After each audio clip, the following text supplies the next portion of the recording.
Take a second to look at the road ahead. It's quiet, right? Peaceful. But sometimes, the most scenic routes lead to the darkest destinations. Tonight, we're driving into a story so twisted, so unsettling, that you'll find it hard to believe it actually happened in a place this beautiful. We often ask ourselves, who is capable of pure evil? Is it a monster lurking in the shadows, or is it someone you've already invited through your front door? What you're about to hear isn't just a crime, it's a psychological horror story that shook the paradise of Key West to its very core. A story of a man who lived to help others, only to be met with a betrayal that defies logic. Key West, Florida. March 23, 2006. 4:50 a.m. While the rest of the island sleeps under a canopy of swaying palms, a man named Michael Soaks stands trembling in the pre-dawn humidity. He is staring at the front door of a modest home, a home that has been left ajar for 3 agonizing days. Soaks is a man of the streets, but he knows when something is wrong. He knows the rhythms of this house. And right now, the rhythm is a deafening silence. Soaks steps inside, his breath hitching in his throat. The air is thick. It is heavy with a metallic, sweet, and unmistakable scent, the scent of advanced decay. He looks down at the white tile floor, and his heart stops. Brown. Crusted. Footprints.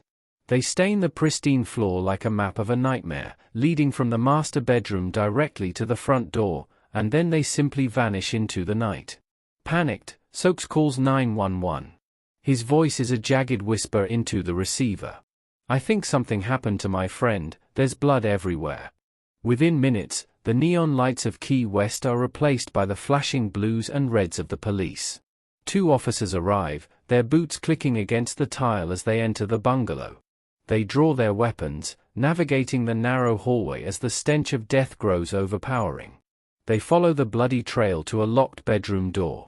Outside the threshold, a massive pool of coagulated blood has formed, so thick it looks like dark, obsidian jelly. They push. Something heavy is blocking the door from the inside. They push harder, the wood groaning, until the obstruction gives way.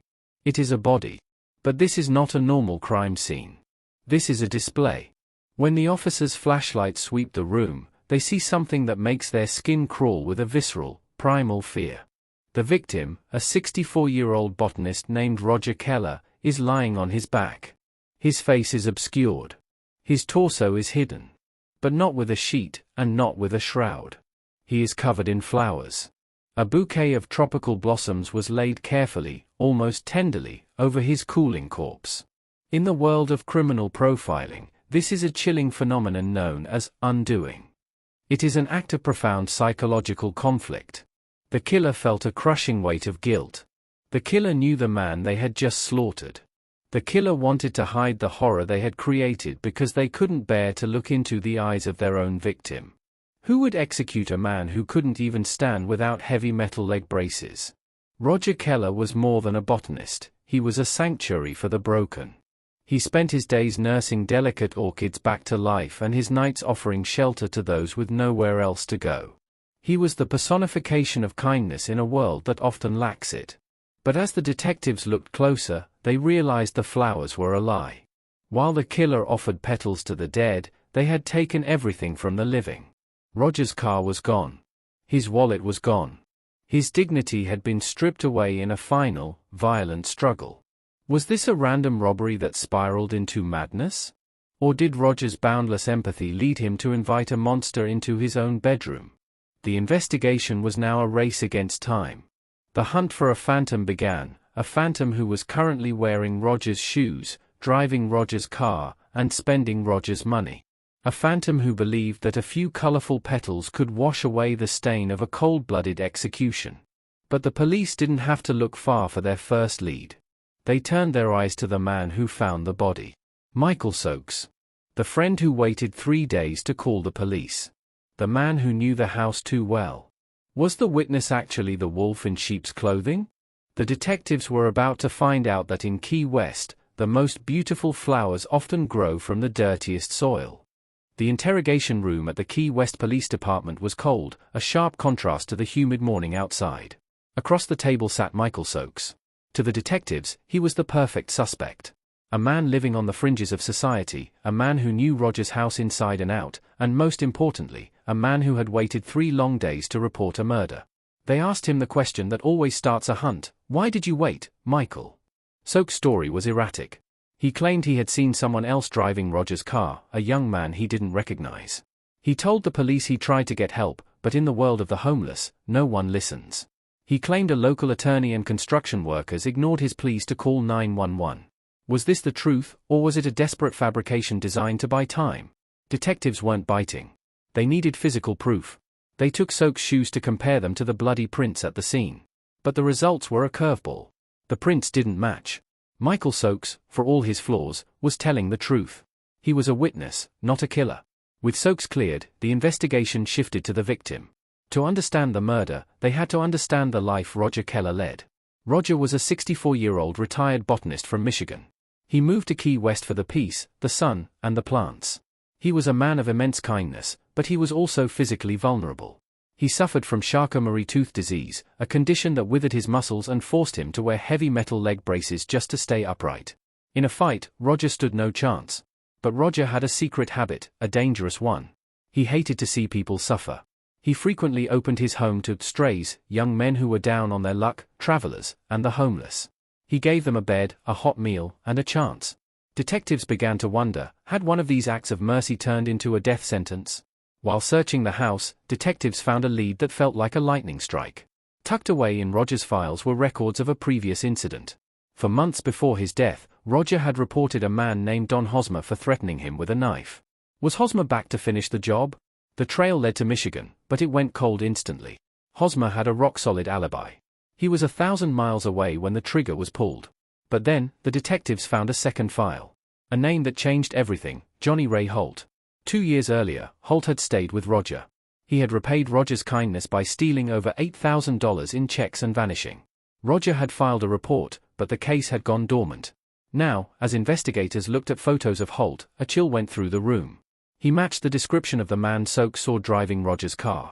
Detectives dug deeper into the bedroom where Roger's body had been found. Underneath the bed, they found a hidden envelope filled with photographs. They weren't just snapshots, they were intimate photos of Johnny Ray Holt, some taken while he was sleeping in that very house. The bed sheets in the photos were a perfect match for the sheets used to cover Roger's body.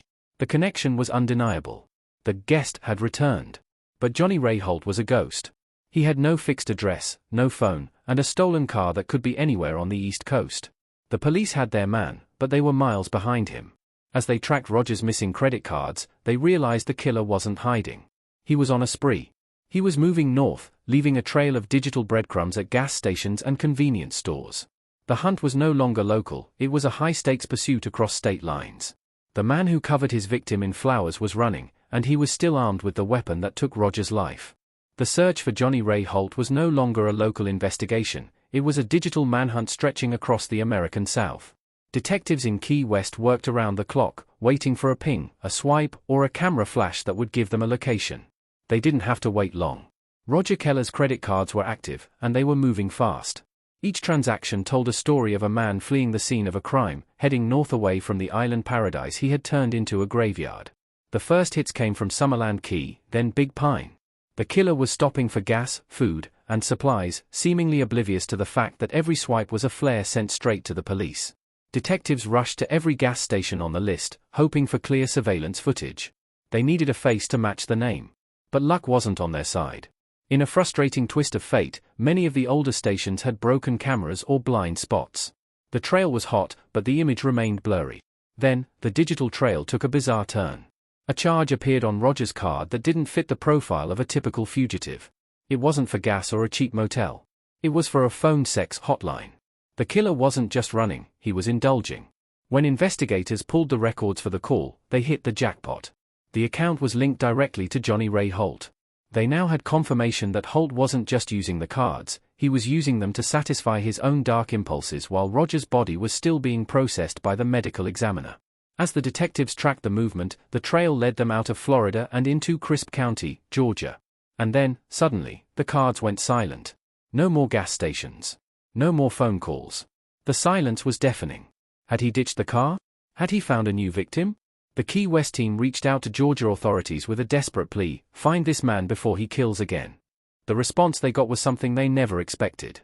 Johnny Ray Holt wasn't hiding in the woods, and he hadn't disappeared into a big city. He was already behind bars. Just one day after Roger Kellar's body was discovered, Georgia police had responded to a domestic disturbance. Holt had broken into the home of his girlfriend's parents. He didn't just break in, he terrorized them. He stole cash, high-end electronics, and most importantly, he stole several firearms from their collection.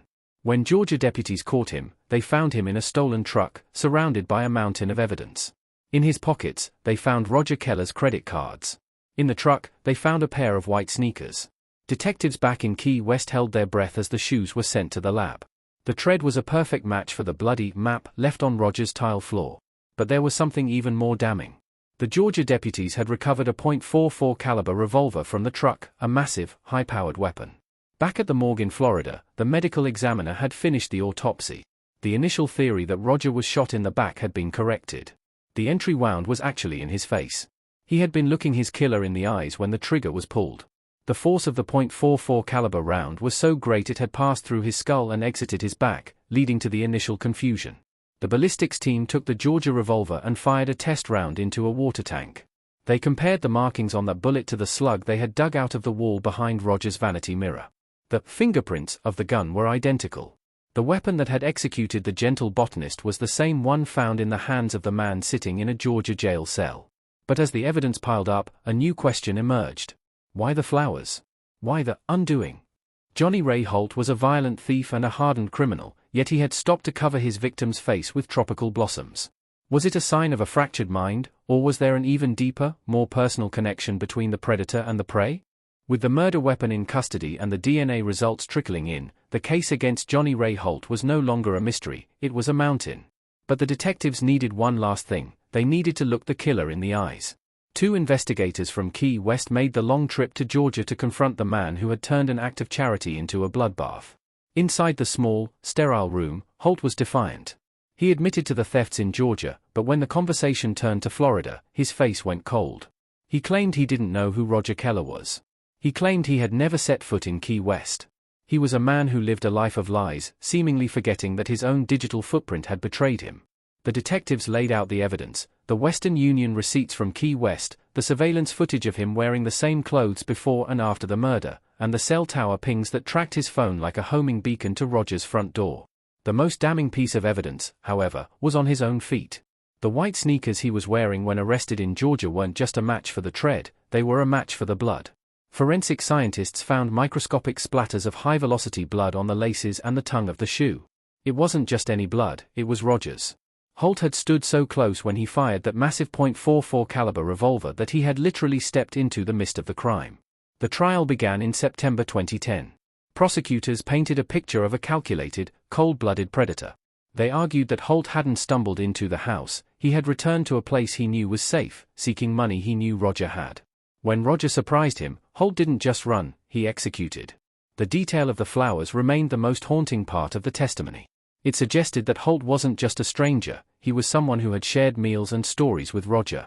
The undoing was his only moment of humanity, a brief flicker of shame for killing the only man who had ever tried to save him. The jury didn't take long. The evidence was overwhelming. Johnny Ray Holt was found guilty of first-degree murder, armed robbery, and grand theft. He was sentenced to life in prison without the possibility of parole.